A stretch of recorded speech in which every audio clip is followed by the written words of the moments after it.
Hello everyone, ખૂબ જ new pattern આવેલી છે કડા બ્રેસલેટમાં. એકદમ ગોલ્ડ જેવી છે. બધી જ ડિઝાઇન એકદમ સરસ યુનિક છે, ગોલ્ડ જેવી. આ ડિઝાઇન પણ ખૂબ જ મસ્ત છે, નાજુક. આ બ્રેસલેટ તો એકદમ ગોલ્ડનું હોય એ ટાઈપની ડિઝાઇન છે. આ ડિઝાઇન પણ એકદમ યુનિક છે. આમાં બે કલર આવશે. આ પિંક છે, બીજો કલર આ બ્લેક અને વ્હાઈટમાં આવશે. ખૂબ જ મસ્ત ડિઝાઇન છે.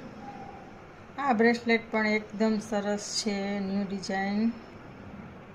આ પેટર્ન તો રિયલ ગોલ્ડની હોય એ ટાઈપની છે. બંને બાજુ પણ ડિઝાઇનવાળી આવશે. પેલું વ્હાઈટમાં હતું, તેમાં વ્હાઈટ અને બ્લેક બંને ડિઝાઇનમાં આવશે. આ પણ સરસ લાગે છે. આ બે ડિઝાઇન નવી આવેલી છે, જે લૂઝ બ્રેસલેટમાં છે. જે કોઈ પણને ઓર્ડર આપવાનો હોય તે ઓનલાઈન સ્ક્રીનશોટ લઈને આપી શકે છે. જે રાજકોટમાં છે તે રૂબરૂ આવી વિઝિટ કરી શકે છે.